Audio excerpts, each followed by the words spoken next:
il faut que je tienne, ce qui ne me tue pas me rend plus fort, il faut que j'aille jusqu'au bout. Ce serait une forme d'héroïsme de supporter les souffrances qu'on vous inflige. Et c'est comme ça que, à mon avis, les bourreaux, dans toute la vie, y compris dans les relations personnelles, font accepter à des gens les pires souffrances parce qu'on se dit « ce qui ne me tue pas me rend plus fort ». Alors moi je dis, voilà, à un moment si tu souffres, démissionne ou arrête. Au nom de quoi il faudrait... c'est pas vrai que ce qui ne me tue pas me rend plus fort. Ça peut me détruire et je peux ne jamais m'en remettre. Donc à un moment, il faut plutôt arrêter les frais. Voilà, c'est... Il y a un côté marche ou crève quand même, finalement. Mais qu'on s'adresse à soi-même. Comme ça, je suis le seul responsable de ma souffrance.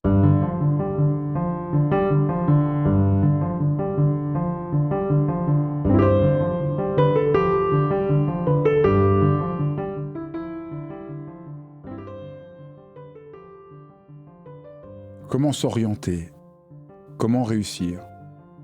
Comment s'accomplir? Peut-être que les conseils qu'on nous donne habituellement sont exactement ceux qui nous empêchent de nous réaliser. C'est ce que je vous propose d'explorer dans ce dialogue, toutes ces injonctions qui nous bloquent, qu'on va décrire les unes après les autres.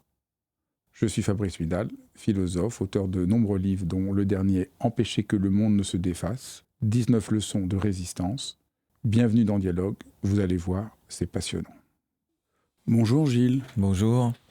Alors, grâce à vous, on va se libérer d'un grand nombre d'injonctions qui semblent partout la vérité, qui semblent indiscutables. Alors, j'en ai choisi quelques-unes que vous évoquez dans votre livre. Et alors, du coup, je trouve que ça fait un bien fou de se libérer, parce que surtout, elles ont l'air évidentes. Donc, votre travail, c'est de repérer toutes ces injonctions, voilà, sociales, beaucoup dans le monde de l'entreprise, mais qui sont un peu généralisées partout, comme si, au fond, toute la société devenait une entreprise où on devrait toujours faire toujours plus. Alors la première, c'est il faut persévérer pour réussir. Alors ça semble pourtant évident, il faut persévérer pour réussir.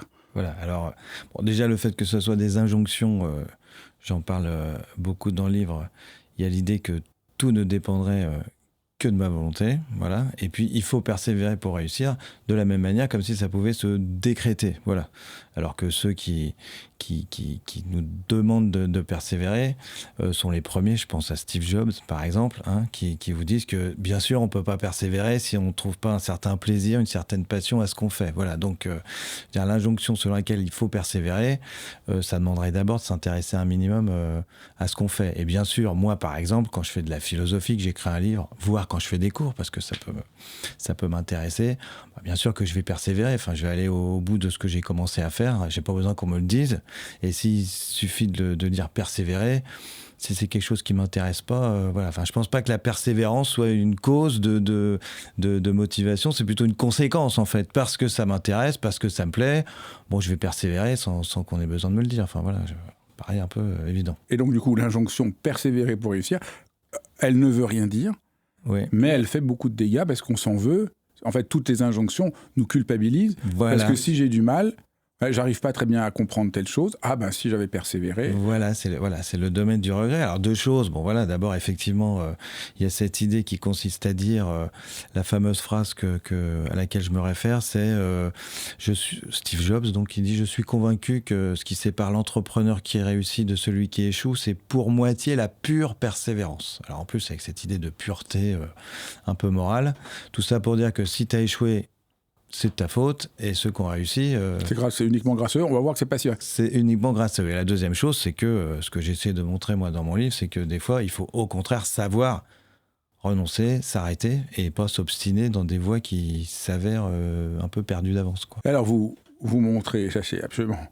Mais je l'avais pas vu, mais Steve Jobs lui-même n'a pas du tout persévéré pour réussir. Voilà. Il a réussi parce qu'il n'a pas persévéré. Parce qu'il n'a pas persévéré, c'est exactement... Parce que quand il parle de plus persévérance, je sais pas, on imagine, vous savez, la phrase de Nietzsche, là, ce qui ne me tue pas me rend plus fort, là, foncez tout droit. Lui, il raconte partout, avec son mythe du garage, j'aurais commencé tout seul, il racontait partout que s'il avait bien réussi, c'est parce qu'il avait d'abord abandonné ses études, en anglais drop out, ça a donné le nom d'une série aussi, on en parlera peut-être, mais bon bref.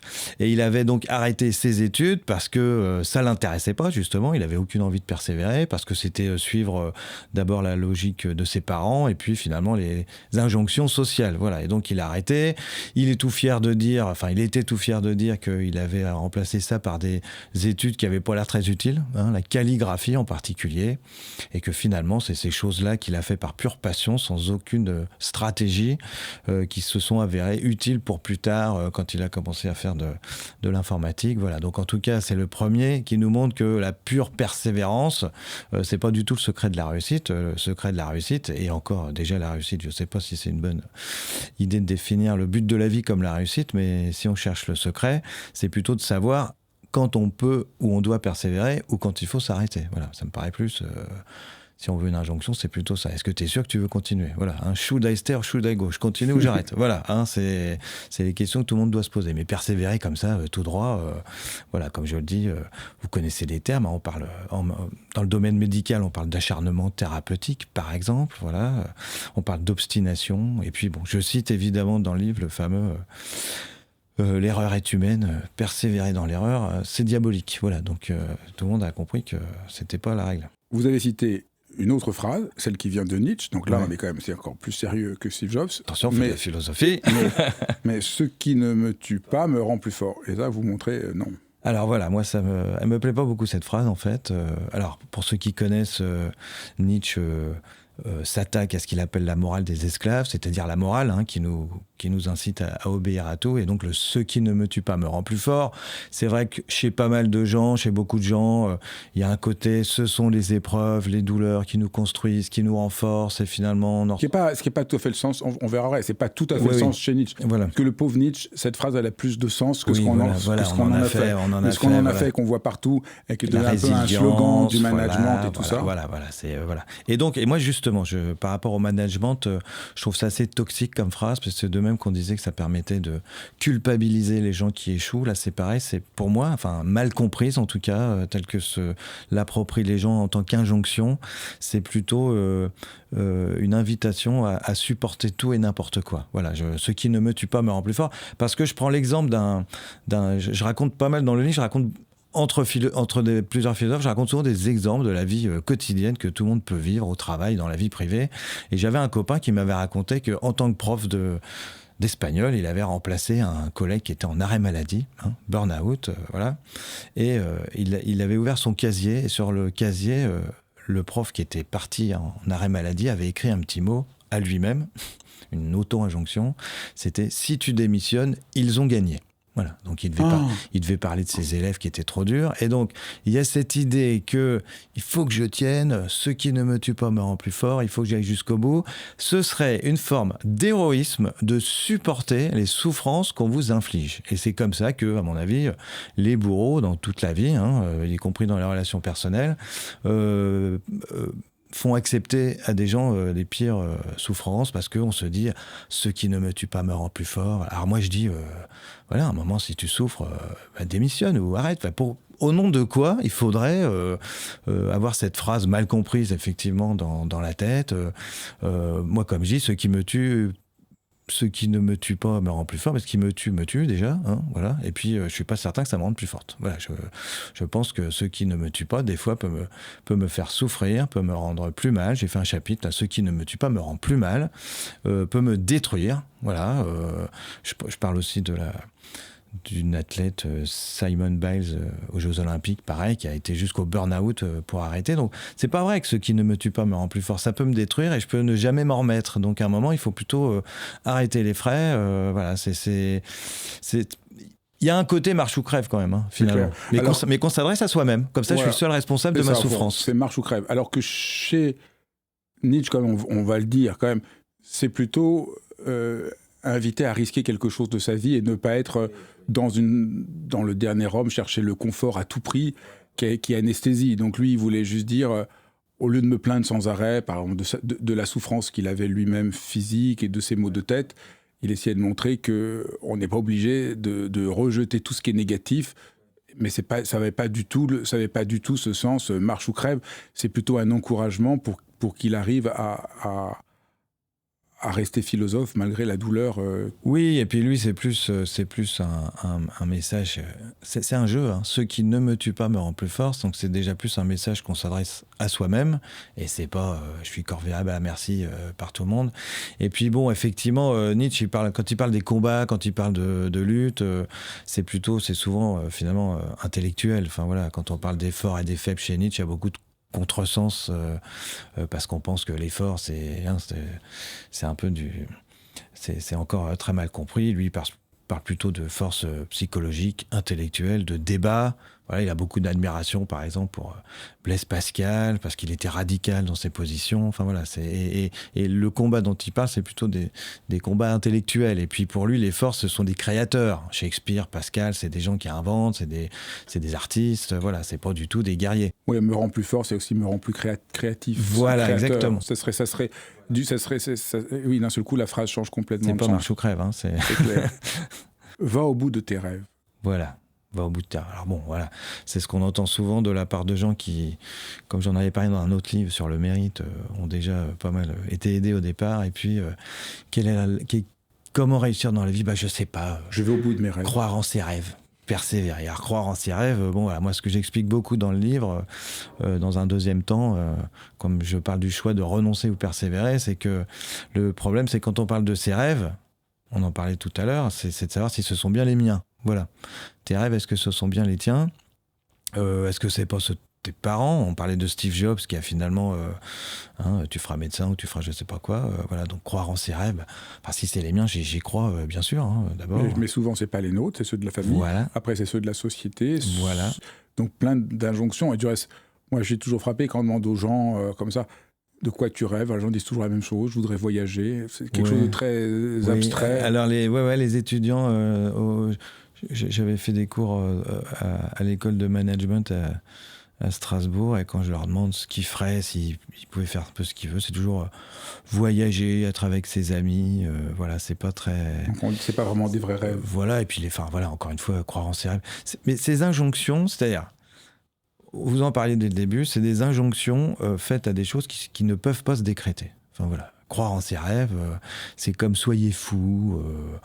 On peut, c'est bien d'avoir des rêves et d'y croire, mais il faudrait que ce soit ses vrais rêves et personne ne peut nous dire que c'est ça qu'on doit faire. À l'instant où ça devient une injonction, ça nous empoisonne. Pourquoi me dire croire à mes rêves ? Moi, quand j'ai fait mes études de philo, ça me plaisait. Enfin, c'est pas parce que je me faisais l'injonction Pourquoi j'ai fait de la philo ? Parce que tous les soirs, je me couchais, j'avais lu 5 lignes de Hegel, philosophe allemand difficile d'accès, et j'avais pas compris, et ça m'embêtait de pas comprendre. Alors, tous les matins, je me levais en me disant, j'ai envie de comprendre, voilà, mais je suis pas en train de dire, je vais croire en mes rêves. Enfin voilà, en fait, il y a quelque chose qui me pousse. Voilà, on parle souvent, un sujet très, très, très courant en philosophie et aussi aujourd'hui dans la littérature, c'est le bonheur, voilà, comme si on se fixait un but, je veux être heureux. Moi, je pense que c'est plutôt une force qui nous pousse, qu'on ne comprend pas soi-même forcément, une sorte de désir qui me pousse, mais un petit peu aveugle.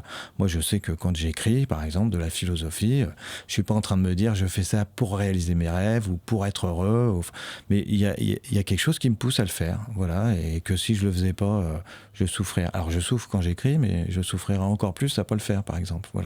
On pourrait dire qu'en un sens, ce livre est un anti-manuel pour réussir ce qu'on veut réussir. Parce que ça montre les vraies manières de se motiver, oui. Les vraies manières d'avancer. Voilà.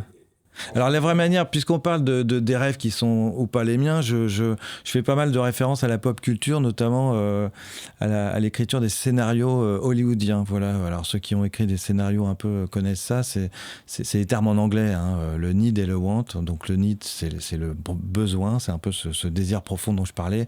Et le want, c'est les fameux rêves de tout le monde. Amour, gloire et beauté, voyage. Voilà. Et donc, si vous regardez n'importe quelle comédie américaine, ou même tragédie d'ailleurs, le personnage principal en général, il fait une sorte de voyage initiatique où il apprend à passer du want au need, c'est-à-dire de ce qu'il croit vouloir. Alors par exemple, mon film préféré dans le genre, c'est Un jour sans fin. Je ne sais pas si vous connaissez, Le jour de la marmotte. C'est avec Bill Murray qui se retrouve à revivre la même journée tous les jours. Il se réveille le matin et il est enfermé dans un village et c'est la même journée. Alors la même journée pour tout le monde, c'est-à-dire qu'il croise les mêmes gens, voilà. Sauf lui, il va pas être le même puisqu'il va la vivre un peu différemment, voilà. Et donc typiquement, au départ, lui, c'est un personnage égoïste, antipathique, etc., etc. C'est un peu comme tous les contes de Noël, hein, je sais plus, Scrooge, je crois. C'est une nouvelle version, voilà, et puis qui, à force de rencontrer des gens, va apprendre des choses. Et donc, au départ, lui, il croyait qu'il voulait juste être tranquille et avoir de l'argent, et puis il va se découvrir que ce qu'il veut vraiment, c'est plutôt aider les autres. Bon, c'est un peu cliché dit comme ça, mais voilà. Mais en tout cas, dans n'importe quelle histoire, aussi dans les contes de fées d'ailleurs, hein. Dans les contes de fées, on apprend à passer de ce qu'on croit vouloir à ce qu'on veut vraiment. Voilà, et je pense que persévérer ou pas, savoir où je veux ou pas persévérer, le secret, enfin voilà, je suis pas... moi je fais surtout de la philosophie, hein, donc voilà, je pose plus des questions que je donne des réponses, hein. Je suis pas médecin de l'âme à ce point-là, mais fait déjà se poser des questions, plutôt que de suivre une ligne directrice comme ça, toujours indiquée. Justement, je pense que le secret, c'est de ne pas suivre les injonctions. Enfin voilà, puisqu'on a commencé là-dessus, faut surtout pas qu'on doit persévérer ou renoncer. Il faut surtout pas suivre des injonctions. Il faut se poser des questions. La chance sourit aux audacieux. Ça, c'est aussi une autre manière de faire. Alors on va là, vous lui faites un sort très radical.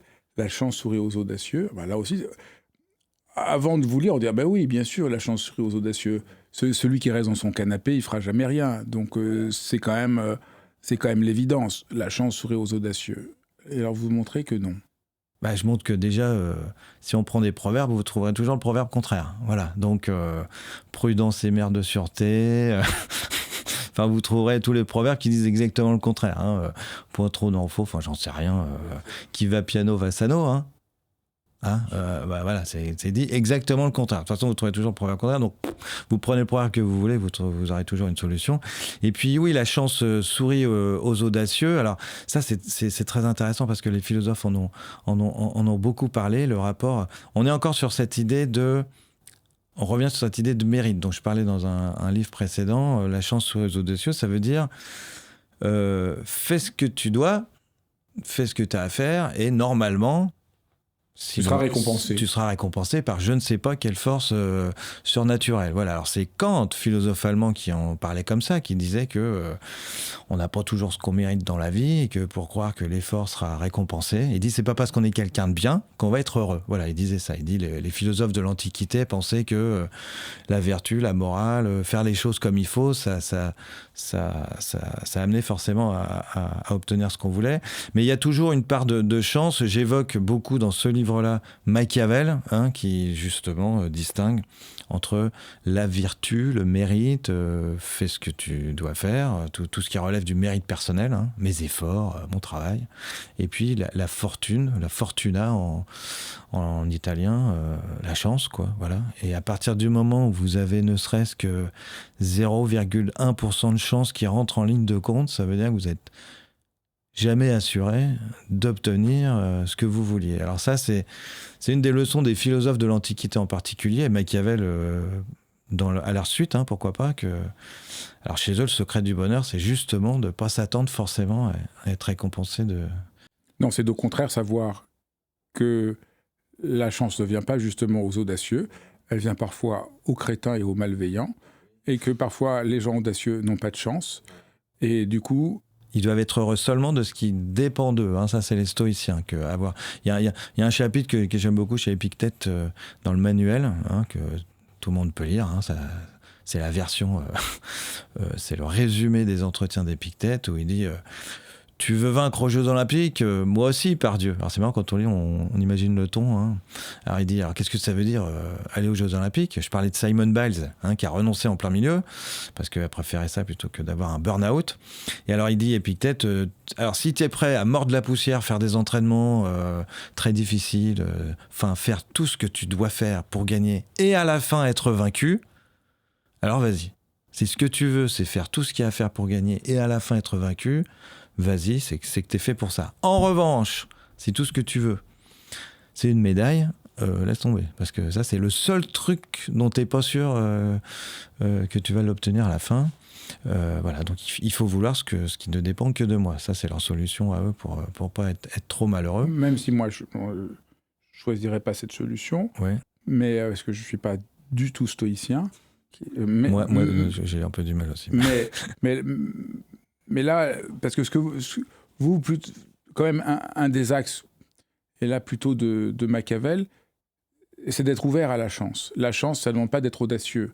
La chance, ça demande autre chose. C'est-à-dire, la chance ne vient pas toujours, mais on a un certain rapport à la chance, et certainement pas juste en étant audacieux. Voilà. Ça, c'est peut-être la meilleure manière de manquer la chance, d'être audacieux du reste. Ouais, c'est la très bonne... Enfin, moi, ce que j'aime beaucoup chez Machiavel, c'est qu'il est quand même assez subtil, et même très, un grand esprit. Pour ceux qui ne savent pas, Machiavel n'est pas du tout... Il n'est pas machiavélique, pas du pas tout. Au contraire, machiavélien, il est pas... Non. Il est juste amoureux de la complexité du réel, là où tout le monde veut la simplifier. Non, il faut lire Le Prince. Et comme j'en parle un peu, il y a un autre livre qui s'appelle Discours sur la première décade de Tite-Live, où il essaye de tirer des leçons politiques, voire morales, de l'époque romaine, de l'Empire romain et de la République romaine. Voilà.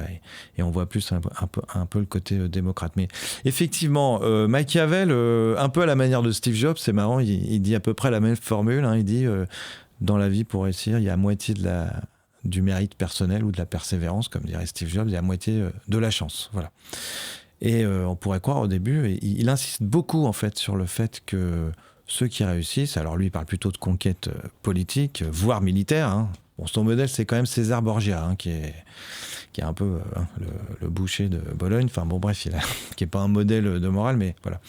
Et on a l'impression que Machiavel, à la manière de pas mal de gens, vous dit que la chance, ça se provoque, que la chance, ça se crée, que finalement, la chance, ça n'existe quasiment pas, voilà.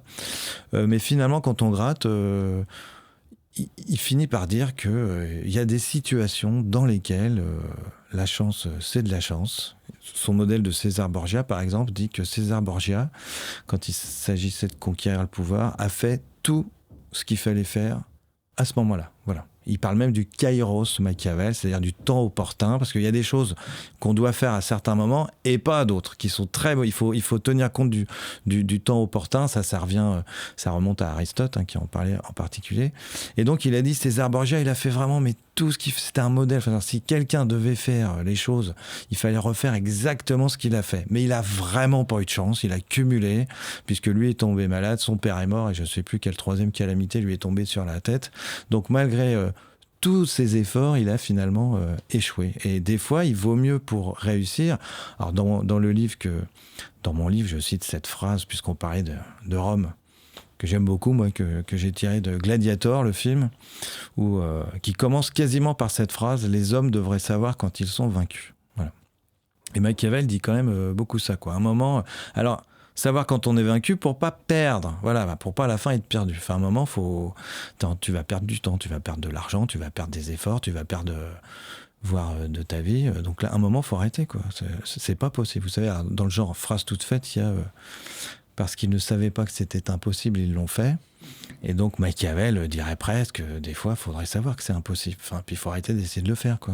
Mais donc du coup, il y a là, dans l'anti-manuel, voilà une vraie approche pour s'accomplir, c'est de faire attention au kairos, c'est-à-dire au moment juste. Voilà. Et donc quand on est obsédé de persévérer, voilà, on va complètement manquer les opportunités et les chances, voilà, ce qui s'ouvre dans ce moment-là. Et c'est là où Machiavel, qui n'est pas du tout machiavélique, nous apprend à faire plus attention que nous ne le faisons à la réalité, au possible, au réel, aux coïncidences, et un peu moins à nos plans tout tracés, à nos idéaux un peu abstraits, qui nous conduisent souvent dans le gouffre. Oui, il apprend à être attentif aux signaux. Vous savez, on parle de signaux faibles des fois, voilà, parce qu'à un moment, il dit... un peu à la manière des stoïciens, il parle du destin, il dit que tout est écrit et que rien n'arrive sans qu'il y ait eu des signes précurseurs pour le prévoir. Alors on pourrait penser que ça veut dire qu'on n'a aucune marge de manœuvre, mais en fait au contraire. Ça veut dire qu'il faut être attentif à ces signes-là et que normalement tout ce qui arrive, on devrait le voir venir et agir en conséquence et pas se dire de manière, dans une obstination aveugle... je fonce. Vous savez, il y a toujours... C'est cette idée-là, il n'y a rien à perdre à essayer, 100% des gagnants ont tenté leur chance, voilà, et il y a plein de circonstances où c'était pas du tout le moment. Alors moi, j'évoque les accords de Munich, 1938. Alors, on peut en parler, c'est un très bon exemple. Voilà, où il fallait pas le faire à ce moment-là, quoi. Voilà, où là, on a tout perdu à essayer là, à sauver. Et en plus, c'est des sujets, là, je parle des accords de Munich. On pourra. C'est lui qui disait, c'est Dallandier qui disait, si tu n'y arrives pas la première fois, essaie encore. C'est ça, non ? Oui, voilà, c'est Chamberlain qui cite son père. Il dit, mon père m'a toujours appris, try again. Il a dit ça en montant dans l'avion qui l'amenait à Munich en 1938 pour signer des accords avec Hitler. Voilà, le but étant de sauver la paix à tout prix. Donc là, on voit les accords de Munich, c'est on signe la paix à tout prix avec Hitler. En l'occurrence, en donnant les Sudètes, c'est-à-dire un pays qui leur appartenait même pas. Enfin, tout le monde décide pour quelqu'un d'autre, voilà. En se disant, on va sauver la paix à tout prix. Sauf que, enfin, là, c'est pas de la philosophie, c'est de l'histoire. Et donc, c'est Dallandier qui revient à Paris. Ouais. C'est Daladier. Alors voilà, il y a Chamberlain Daladier qui revient à Paris, le français, qui se fait applaudir, en fait. Il dit les cons. Voilà. Alors, c'est la phrase qu'on lui attribue, les cons ou les idiots ou machin. Parce que lui, il sait que c'est une catastrophe. Lui, il n'était pas fier. Il sait que c'est une catastrophe. Et pourquoi il a signé ? Alors, il a signé, Chamberlain, lui, il croyait, il a signé parce qu'il était manifestement, alors ça, faudra redemander aux historiens, j'ai lu un très bon bouquin en écrivant le livre, mais parce qu'il voulait plaire à son opinion publique. D'abord, parce que dans une démocratie, il faut quand même essayer de... Voilà. Et l'opinion publique était content qu'on signe la paix. Alors, en quoi c'est lié à notre sujet ? Eh bien, c'est lié parce que là, il y a cette idée que, si on prend la pure persévérance, et ça rejoint aussi, alors ça rejoint Machiavel, Aristote, et le temps opportun. Voilà, c'est-à-dire, je reviens un tout petit peu en arrière. Chez Platon ou d'autres philosophes, il y a ce qui est bien et ce qui est mal. Voilà, il y a des choses qui sont bonnes ou mauvaises. La morale, c'est que il faut pas mentir, il faut pas tuer parce que c'est mal. Voilà. Aristote, lui, il parle de la prudence, c'est-à-dire il dit il y a pas des choses qui sont bonnes ou mauvaises dans l'absolu. Ça dépend des circonstances. Alors, il n'est pas complètement relativiste, mais il dit par exemple quelqu'un qui est sur un bateau qui est en train de couler, s'il jette toute sa cargaison à la mer, dans des circonstances normales, ça paraîtrait complètement absurde. Mais là, c'est la chose à faire. Voilà. Et donc, l'idée en soi de sauver la paix, de persévérer pour sauver la paix, effectivement, la paix, c'est mieux que la guerre. Voilà, ça.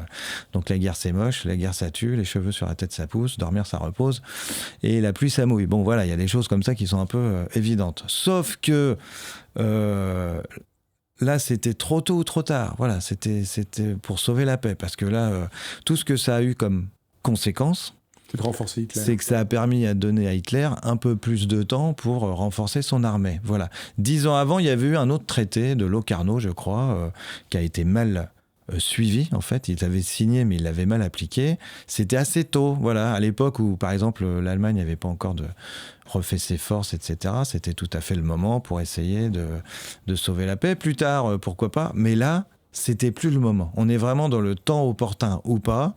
Là, c'était inefficace d'abord et ensuite moralement répréhensible de croire qu'on allait sauver la paix en aggravant les choses. Voilà. Et en plus, c'est des choses qui résonnent avec l'actualité, puisque on est entouré dans ces années 2020 de guerres qui nous entourent. Et donc, c'est cette idée que il faut pas persévérer. La pure persévérance, ça ne veut rien dire. Il faut persévérer dans une certaine circonstance, dans un certain temps. Et dans d'autres moments, il faut se rendre compte que là, il faut arrêter, il faut renoncer et admettre qu'il va plutôt falloir se préparer à la guerre. Donc, on a vu au début le problème des injonctions qui nous empêchent de vivre. Mais là, on voit que ce n'est pas seulement des injonctions, c'est des sortes de préceptes intemporels qui nous font complètement manquer la réalité du présent. Et donc là, j'en profite, parce que comme on est tous deux philosophes, pour dire, nous les philosophes, qu'on nous accuse souvent d'être coupés du réel, nous disons à tous les gens, mais vous n'êtes pas dans le réel. Le réel, c'est justement plus subtil que ce que vous dites. Parce que, et en nous disant que nous, on n'est pas réel philosophe, vous, avec vos phrases, va au bout de tes rêves, persévère pour réussir, si on s'arrête 2 secondes, ça ne veut rien dire, ça détruit les gens, ça fout tout en l'air. Et donc, on voit bien que l'arrière-plan de ces injonctions, c'est quand même des préceptes complètement figés. Oui, bah c'est ça, c'est que ce serait des recettes, de toute façon. Bon, d'ailleurs, comme je dis, passer du need au want ou du want au need, comme j'ai dit, c'est-à-dire que déjà, ce qui vaut pour l'un vaut pas pour l'autre, que chacun, a sa propre route à suivre et que ces règles elles-mêmes peuvent pas fonctionner comme ça, comme j'ai souligné tout à l'heure. Vous prenez un proverbe, vous trouverez toujours le proverbe opposé. Donc ça peut justifier tout et n'importe quoi. Et les philosophes, au contraire, effectivement... c'est la fameuse image du premier philosophe de l'histoire que tout le monde connaît, Thalès, pour avoir étudié le théorème de Thalès à l'école, qui, soi-disant, à force de regarder, il se serait promené, il regardait les étoiles, et puis du coup, il serait tombé dans un puits parce qu'il ne regardait pas par terre. Voilà. Donc, à force de regarder les étoiles, tu ne regardes pas ce que... Et finalement, les philosophes sont beaucoup plus... Moi, je vois ça avec mes élèves. Souvent, ils essayent de faire des phrases un peu abstraites, mais je leur dis, mais... Concrètement, il y a un fameux passage de Descartes dans les méditations métaphysiques. Alors ça fait métaphysique, ça fait on comprend rien. Et il fait toute une démonstration à partir d'un morceau de cire, par exemple. Alors on se dit pourquoi un morceau de cire ? Parce qu'on imagine qu'on est au XVIIe siècle, il est dans sa chambre, il est en train d'écrire, et puis il s'éclaire à la bougie, puis il cherche un exemple, et puis devant lui, j'imagine qu'il a un morceau de cire, voilà, c'est concret. Il cherche du concret. Voilà. Et effectivement, ce qui vaut pour un moment vaut pas pour l'autre, ce qui vaut pour l'un ne vaut pas pour l'autre. Et je pense que un des secrets de l'échec, c'est de penser qu'il y a des recettes à suivre en toutes circonstances. Voilà, ça me paraît... Alors on fait encore une ou deux. Quand on veut, on peut. Oui, alors ça, c'est vraiment c'est tout ce que je déteste. Ce qu'on veut, on peut. Moi, je pense que on en parlait tout à l'heure. Ça, c'est quasiment le deuxième livre un premier sur le mérite. Quand on veut, on peut. Encore une fois, ça voudrait dire que tout ce qui m'arrive dépend entièrement de ma volonté. Alors, comme par hasard, quand je réussis, ça dépend de ma volonté. Et puis quand j'échoue, c'est toujours la faute à pas de chance. C'est la super chanson d'Aznavour. Je me voyais déjà en haut de l'affiche. Si j'ai tout raté, ce n'est pas ma faute, mais c'est celle du public qui n'a rien compris. Voilà. Moi je pense que c'est pas vrai du tout que quand on veut, on peut. Évidemment, on le disait tout à l'heure, si mon destin, mon karma ou tout ce que vous voulez, c'est devenir président de la République, c'est pas en restant dans mon lit que ça va m'arriver, d'accord ? Donc, c'est sûr que quand on ne veut pas, on peut pas. Ça, je suis d'accord. Quand on veut pas, on peut pas. Et encore, on peut vous pousser. On peut vous pousser, je sais pas, quand le pape est élu, peut-être qu'on l'a un peu poussé au balcon, c'est ce que racontait Coluche. Voilà. Mais voilà, donc quand on peut pas, quand on veut pas, on peut pas, mais quand on veut, on peut pas forcément. On est toujours sur cette idée, les fameuses injonctions personnelles, toujours sur cette idée que tout ne dépend que de moi. J'avais donné ce sujet aux élèves au bac blanc, justement, qui vient de se passer. Je les ai corrigés pas plus tard qu'aujourd'hui. C'était mon bonheur ne dépend-il que de moi. Voilà. Alors, cette idée que tout ne dépendrait que de moi. Donc, quand on veut, on peut. Voilà. Ça me paraît pas sûr, moi, parce que je pense qu'il y a des circonstances, on parlait de la fortune, qui font que ça va aboutir ou pas. Donc, tout ce qu'il faut, là, il y a un petit côté stoïcien. Il faut essayer d'admettre que ne dépend de moi que ce qui dépend de moi et que je n'ai pas forcément d'obligation. Moi, je fais ça avec ma gamine, par exemple, à l'école. C'est-à-dire, je ne vais pas la gronder parce qu'elle a une mauvaise note, par exemple. Ça serait une exigence de résultat. Si je vois qu'elle n'a pas travaillé comme il fallait, là, je peux, à la limite, lui faire des reproches ou en tout cas... lui apprendre à travailler, mais si elle me dit j'ai une mauvaise note, j'ai rien compris. Je fais si t'as rien compris. Pourquoi voilà. Donc ce qu'il faut, c'est que tu fasses ce qui dépend de toi. Et puis si à la fin tu n'obtiens pas, vous savez, dans les fameux Jeux Olympiques, toutes les compétitions, quand quelqu'un gagne, quand quelqu'un a une médaille, on va vous faire un reportage sur toute sa préparation. Voilà. Alors on va aller voir, regardez, ça fait 4 ans qu'il fait des traits, qu'il mord la poussière, qu'il s'est entraîné. Et donc il y a cette idée que comme il a eu la médaille, il l'a mérité, puisque regardez tous les efforts qu'il a fait. Sauf qu'on peut faire exactement le même reportage avec celui qui est arrivé 4e, 20e, celui qui a même pas été sélectionné, je pense. Voilà. Et donc on donne une illusion que quand on veut, on peut, puisqu'il y en a un qui a voulu, il a pu, mais il y a tous les autres en dessous de là qui sont restés et qui méritaient pas. Moi, voilà, je veux dire, moi, je suis content d'avoir ce que j'ai eu. Ça veut pas dire que ceux qui l'ont pas obtenu n'ont pas fourni aussi des efforts, n'ont pas fait, le méritaient pas d'un point de vue, je sais pas, moral ou métaphysique. Enfin voilà, ça culpabilise. Voilà, quand on veut, on peut. Ça culpabilise. Ça veut dire si t'as raté ou si t'es un raté, c'est de ta faute. T'avais qu'à vouloir plus. Puis alors. est-ce que ça se décrète de vouloir? Enfin, je veux dire, ce qu'il faut, c'est trouver les moyens. Comment est-ce qu'on fait pour vouloir? Alors, encore une fois, faut peut-être aller chercher son désir, quelque chose comme ça, mais en tout cas, il faut vouloir. Enfin, le vouloir, c'est une cause, c'est pas une conséquence. Hein. Enfin, je veux dire, t'as qu'à vouloir. Hein. T'as aucune volonté. Bah oui, mais je la trouve comment, ma volonté? Enfin, voilà, dans tous les problèmes d'addiction, de dépendance, justement, il suffit pas de vouloir. Il faut savoir comment on décroche. Enfin, voilà, si tout n'était qu'une question de volonté, ça se saurait. Il n'y a que des gens qui sont favorisés par la bonne fortune qui vous disent que tout est une question de volonté, je trouve. Fake it until you make it. Fake it until you make it. Voilà, donc, ça c'est de l'anglais. Faire semblant en attendant d'y arriver. En attendant d'y arriver. Voilà. Ça c'est une injonction que j'ai un peu trouvée qui fait partie de la culture anglo-saxonne. Voilà. On l'a tous entendu. On a tous entendu, voilà, fake it until you make it. Alors ça peut fonctionner. J'ai peur, vas-y, fais semblant, puis à force de faire semblant, tu vas y arriver. Alors il y a plein de circonstances où ça fonctionne, où ça peut fonctionner. Voilà, c'est une autre manière de définir ou de décrire la confiance en soi finalement. Voilà, fais semblant, fais comme si, et puis à force, tu y arriveras. Donc ça peut marcher tout à fait sur, je sais pas, prendre la parole en public ou comme je le dis, dans toutes les carrières artistiques. Si on fait de la scène, moi je fais un peu de scène et de théâtre, arriver à monter sur scène devant un public, voilà, ça peut fonctionner. Et encore, je suis drôle, je suis drôle, c'est pas donc je suis drôle qu'on est drôle, voilà, mais voilà. En tout cas, c'est une manière de se donner la confiance en soi. Donc ça peut fonctionner dans une certaine mesure, mais il y a certaines circonstances, on revient sur l'impossible, qu'à un moment il faut admettre. Je veux dire, si votre but c'est de vendre un produit pharmaceutique qui a certains effets, je parle de ça parce que j'évoque l'escroquerie de Elizabeth Holmes, voilà, qui a voulu développer sa boîte. Si à un moment vous avez... Je raconte un tout petit peu l'histoire. Oui, alors voilà, il y a une série, justement The Dropout, qui a été diffusée. Donc c'est une entrepreneuse américaine qu'on a surnommée d'ailleurs la Steve Jobs au féminin, voilà. Ce qui est vaguement sexiste comme remarque, voilà, bon, c'est encore le deuxième sexe, voilà, la femme. Et donc voilà, donc elle avait un peu et donc elle a créé sa start-up, elle aussi, elle a abandonné ses études dans une grande université pour monter sa boîte, et elle devait développer donc une machine qui devait analyser une goutte de sang pour déceler un certain nombre de maladies. Voilà. Et donc, elle a levé plein de subventions, elle a créé sa start-up qui valait des milliards. Je crois que j'avais noté les chiffres, 9 milliards à un moment, elle était cotée. Elle avait eu... il y a une très bonne série, The Dropout, là-dessus. Et puis, voilà. Et donc, elle a levé plein de fonds, et en attendant, ça marchait pas son truc. Enfin, ça marchait pas. En fait, ça n'existait pas, sa machine qui arrivait à analyser du sang. Et comme beaucoup d'autres...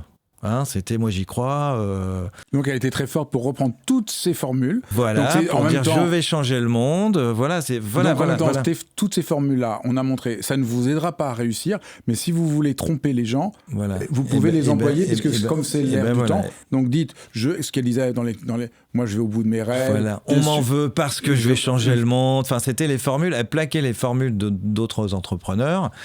Et puis à un moment, il y a le mur de la réalité, quoi. Voilà, c'est-à-dire qu'à force de bidonner ses résultats, à un moment, ça s'appelle de l'escroquerie, quoi. On a vu qu'il n'y avait pas de machine, que ça ne marchait pas du tout. Et donc, elle aurait mieux fait... Et la boîte a coûté 100 000 €, en fait. D'avoir le courage de renoncer. Voilà, alors le courage de renoncer, parce que... Ou ce que vous disiez tout à l'heure, accepter qu'on est vaincu pour éviter la destruction complète. Parce que c'est dur. Le livre, moi, j'ai appelé Le courage de renoncer, parce que je pense qu'effectivement, on pourrait croire que c'est difficile de persévérer. Moi, je pense que c'est beaucoup plus difficile... D'accepter de renoncer quand on sent que ça marche pas.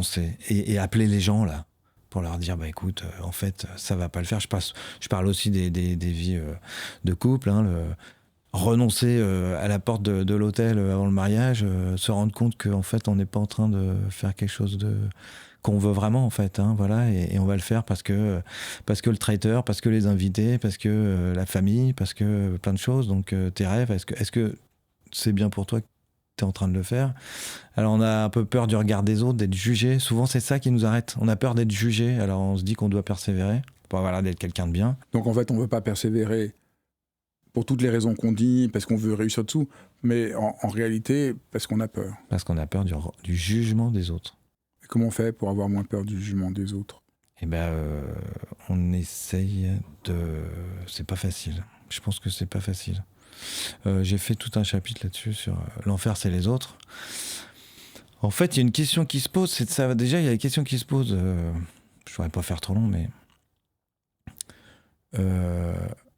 c'est de savoir si les autres sont un moyen ou un obstacle pour savoir ce que... Parce que des fois, ils m'aident aussi, les autres. Il ne faut pas non plus être dans une quête égoïste. Mais voilà. Moi, c'est ce que j'apprends. J'essaye d'apprendre beaucoup à ma fille. C'est difficile de se défaire du jugement des autres. Mais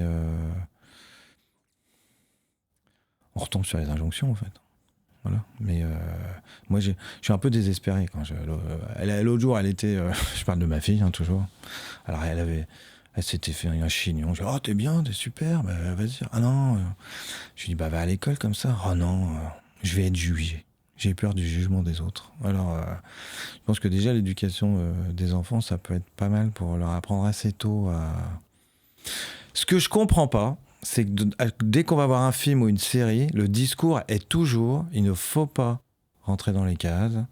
Le Wicked, on avait été voir le fameux Wicked, la comédie musicale. Là, la morale de l'histoire, c'est toujours que les suiveurs sont toujours des méchants, que ce qu'il faut, c'est être original, en tout cas être indifférent au regard des autres. Et en fait, alors surtout à cet âge-là, surtout les jeunes, sont toujours très sensibles.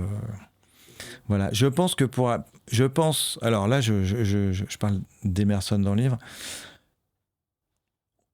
pour être un peu moins soucieux du regard des autres, il faut, mais là encore, on retombe à chaque fois sur il faut. Je pense que c'est un manque de confiance en soi, en fait. Voilà, c'est-à-dire, c'est parce qu'on n'a pas assez confiance en soi. Donc on va chercher dans le regard des autres. Ça marchera jamais. Il vaut mieux essayer d'avoir confiance en soi, parce que si on l'attend des autres, on l'aura jamais. Parce qu'on l'attend des autres, voilà, la reconnaissance, le regard des autres. Vous savez, quand on sort d'un contrôle hier, t'as trouvé quoi ? Pourquoi on va demander aux autres ? Parce que soi-même, on sait pas trop ce qu'on veut. Ça m'a toujours fait marrer, ça, des élèves qui copient sur le voisin. Voilà.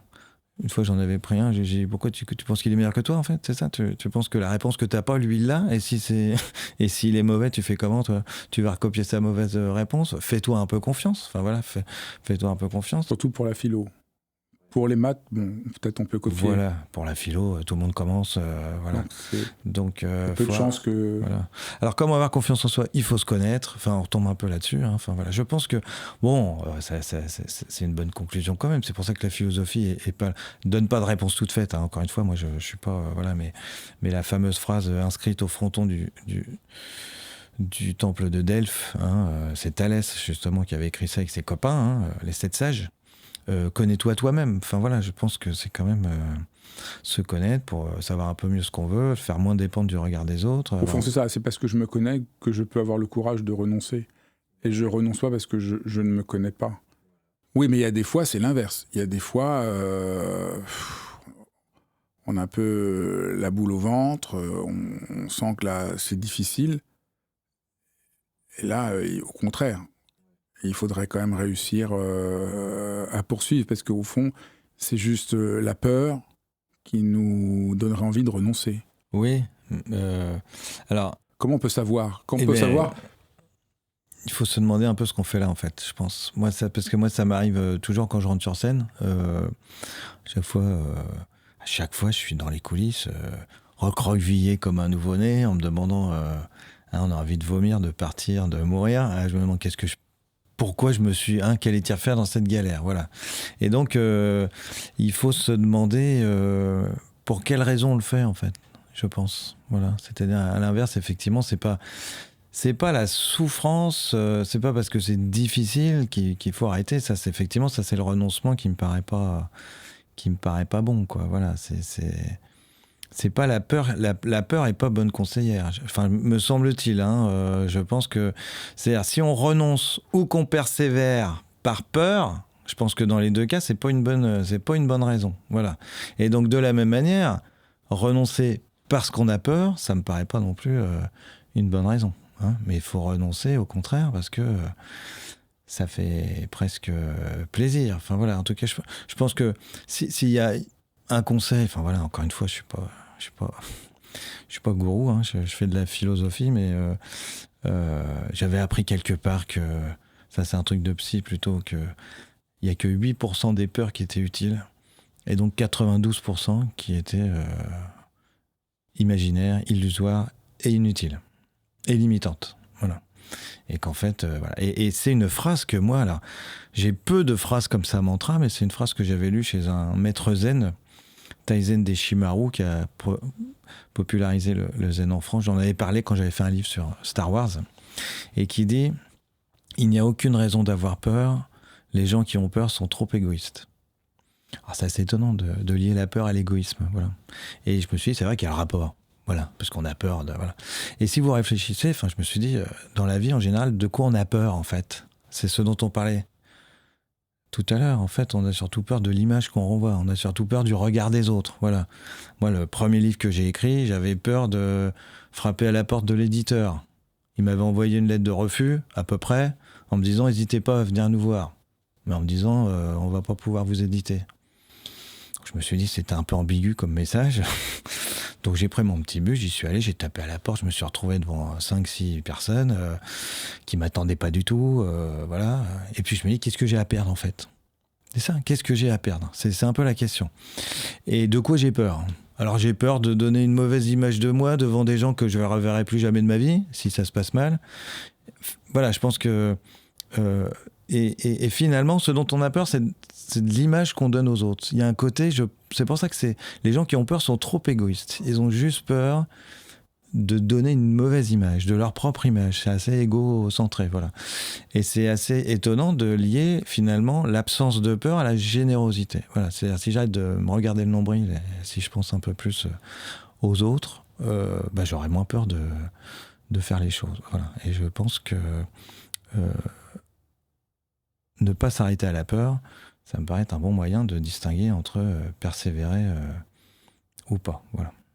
Alors, il y a on a montré les maximes qui nous rendent la vie impossible, mais grâce à vous, il y a aussi des maximes qui peuvent nous aider. Et il y en a une, réussir, c'est renoncer à une vie dont on n'a pas voulu. C'est beau, ça. Ah ouais, c'est de vous. C'est de moi.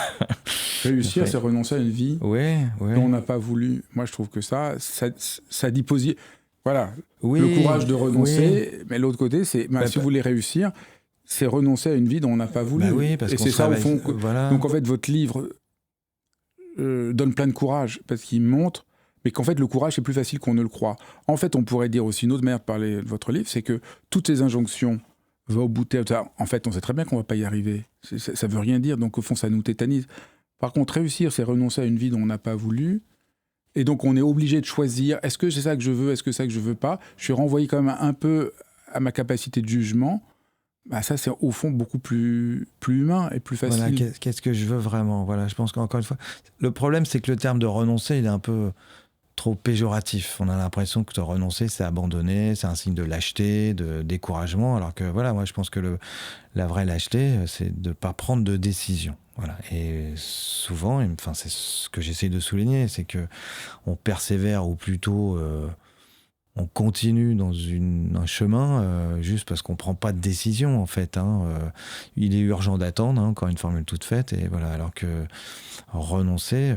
C'est gentil d'avoir remarqué cette formule-là, mais fait positivement, ça veut dire renoncer à quelque chose dont on ne voulait pas. Il n'y a rien de bien de... Voilà, et ça veut dire pour trouver une voie dans laquelle, là, on pourra persévérer, et sans qu'on ait besoin de vous le dire. Enfin, je veux dire, si c'est une voie... Moi, j'ai eu de la chance, dès que j'étais au collège, je sentais le naturel philosophe, entre guillemets, c'est-à-dire que ça me plaisait, en tout cas, de faire de la philosophie, donc j'ai pas eu trop de questions à me poser. Mais encore une fois, quand je fais quelque chose qui, dans le fond, me plaît... Les efforts que ça demande, la fameuse persévérance, bien sûr qu'elle va venir, mais on ne se pose même pas la question. Enfin voilà, de toute façon, on se fait plaisir. Voilà. En revanche, quand on sent que ça correspond plus, là, qu'on est en train de se... comme on dit, vous savez, on y va à reculons, mais il faut, on s'oblige, on s'impose plein d'obligations, en fait, pourquoi ? Et y compris dans un travail. Une fois, j'ai un copain comme ça qui m'avait parlé de son boulot. Il avait un travail, il m'avait dit qu'il était très bien payé, c'était un gros poste, il savait très bien le faire. Et il dit, mais je m'ennuie toute la semaine. Voilà, donc en fait, on ne sait pas bien ce qu'il faisait là. Voilà. Donc peut-être pour lui, il faudrait qu'il ait le courage de renoncer. De renoncer quand on a beaucoup... C'est d'autant plus dur quand on a... on sait ce qu'on perd, on ne sait pas ce qu'on gagne. Bien sûr que c'est difficile. C'est difficile, mais est-ce que... j'ai envie de dire, pour reprendre une autre formule, je ne sais pas si je la... Voilà, que renoncer, ça coûte cher, mais ça n'a pas de prix. C'est une belle phrase. Pour finir, c'est une belle phrase. Merci infiniment de ce parcours. Et si les gens veulent vous voir sur scène ? Sur scène, alors venez. Je joue au Festival d'Avignon tout le mois de juillet. Tout le mois de juillet ? Tout le mois de juillet, puisque le Festival d'Avignon, ça dure du 5 au 26 juillet de mémoire. Et comment on trouve les dates et les détails ? Vous tapez Festival d'Avignon 2026. Moi, je joue plus précisément... si je peux le dire, à la Marelle des Teinturiers. C'est rue des Teinturiers, une jolie rue piétonne avec des roues à eau, qui est en plein centre d'Avignon. Voilà, donc ça dure 3 semaines. Donc je joue une 20aine de fois. Donc si vous venez du côté d'Avignon... Et sinon, il y a d'autres dates à Paris Alors là, à la rentrée, je vais tourner. Je vais pas être en tournée, mais je vais. Si on fait Avignon, c'est pour justement décrocher quelques dates. Pour l'instant, à Paris, on verra peut-être à la rentrée. Je sais que je sais déjà que je vais aller jouer à Rouen, à Caen, au Théâtre à l'Ouest.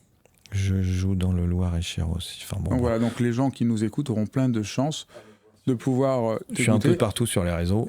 Et ils pourront... Et là, ce que tu fais, c'est pas des cours de philosophie. C'est du stand-up philo. Voilà. Donc on essaie. Mais on rit beaucoup. Alors voilà, c'est un équilibre entre entre philo et... On essaie de rééquilibrer vers l'humour. Voilà, parce que je me suis rendu compte que on m'a fait remarquer que j'arrivais à faire rire avec des sujets sérieux ou philosophiques. C'est un peu ma manière de faire mes cours d'ailleurs. Et puis voilà, je me suis décidé à passer le pas finalement. Alors c'est plus difficile, hein, parce que quand vous faites une conférence de philo agrémentée d'un peu d'humour, bon, les gens venaient pas pour ça, mais ça fait passer. Mais quand on dit aux gens, vous allez rire, comme quand les gens disent, je vais te raconter tu vas voir, elle est drôle. Il faut jamais dire à quelqu'un que ce que vous allez dire c'est drôle, hein, parce que si c'est pas drôle, voilà. Donc on verra. Hein, tu dis rien, tu racontes ton truc, puis on verra après si c'est drôle. Voilà. Mais voilà. Donc effectivement, là on essaye de. Voilà, donc c'est un stand-up philo. Voilà, donc pour rire et réfléchir. Merci beaucoup. Merci à vous. Merci d'avoir suivi cet épisode de Dialogue. C'est vraiment un vrai merci, parce que c'est vraiment précieux que vous ayez vu cet épisode jusqu'au bout, que ça vous parle, que je fais ça pour vous. Donc c'est vraiment un échange. Et je suis vraiment conscient aujourd'hui qu'autour de Dialogue, il y a véritablement une communauté de gens pour qui prendre soin du monde, prendre soin de soi, prendre soin des autres compte beaucoup. Et c'est vraiment merveilleux de voir qu'on est ainsi une communauté. Alors n'hésitez pas à partager, à liker. Ça a l'air de rien, mais c'est vraiment très important. Ça participe d'une sorte de contagion heureuse dont notre monde a bien besoin. Je vous embrasse et je vous dis encore une fois merci.